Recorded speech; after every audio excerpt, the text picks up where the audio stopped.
Welcome and welcome back. I'm B, and today we're discussing Salem's Lot. Salem's Lot is a 2024 supernatural horror film based on the 1975 novel by Stephen King. Author Ben Mears comes back to his childhood home of Jerusalem Lot in search for some inspiration for his next book. He discovers that people in his hometown are mysteriously turning into blood sucking vampires. Ben, along with his new love interest, Susan Norton, school teacher Matt Burke, 11-year-old Mark Petrie, town physician Dr. Cody, and priest Father Callahan, team up to take out the master vampire Kurt Barlow and his faithful servant Richard Straker. Honestly, I think my view of this movie is tainted by the original TV movie that came out in 1979. Now, is it fair to compare it to the first TV movie? Probably not. But my mind couldn't help but go back to that movie while watching the 2024 version. I have mixed feelings about this current version. On the one hand, my first thought after watching it was, this 2024 Salem's Lot was cute. I think this would have been a good starter horror movie for older children or preteens. And I saw some comments that said that it was giving goosebumps, and I actually agree. And why would that be a bad thing? So it's not necessarily a bad thing, but Goosebumps was geared towards children. And that's exactly what this 2024 version was giving me. I was expecting it to be a little bit darker. Also, with that being said, it does lack the charm of the 1979 version. It didn't have that oomph, and I felt like something was missing. There wasn't much character development. I feel like this should have been a limited series instead of a movie so that they could develop the characters more and make it darker.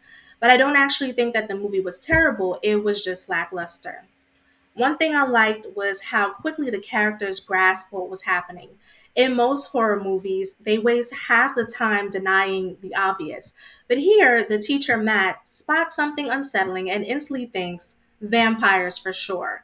The characters also didn't waste time. They were proactive in investigating and trying to tackle the threat head on. I do like that they kept the tenacity and the bravery of Mark Petrie as he was in the book and in the 1979 TV movie. He was smart and caught on quickly that something was up. He was not messing around with them vampires, and that's what I loved about his character in all versions of Salem's Lot. But the 2024 Mark did come across as emotionless. I can look past him not being as emotional regarding Danny Glick's death and Ralphie's disappearance because he didn't know them that long. But he didn't even shed a tear for his parents from what I remembered. And it wasn't just Mark that came across as emotionless. Most of the characters came across that way to me. Ben and Susan as characters came across as bland. Now, I like Alfre Woodard, but there was something off about her portrayal of Dr. Cody. I can't quite put my finger on what it is, but I I wasn't really a fan of it. And I've seen other comments that people loved, her portrayal. She's a good actor, but there's something just didn't click for me with that character. The only character that really stood out to me was Matt Burke. I think the actor did a really good job with the material that he was given. Even though there was limited character development, he came across as personable to me out of the entire cast.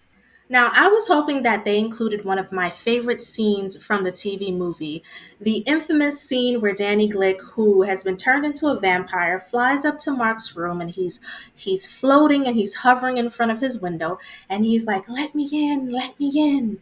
He commands it. That scene is so creepy and eerie and I loved it. So they did include that scene in the 2024 movie with some minor changes. And I was a little disappointed because it didn't give me that same creepy feeling that I had with the TV movie. I also did not like that they changed it to Mark opening the window for Danny in this new version. This may be something that's small, but I just didn't like it.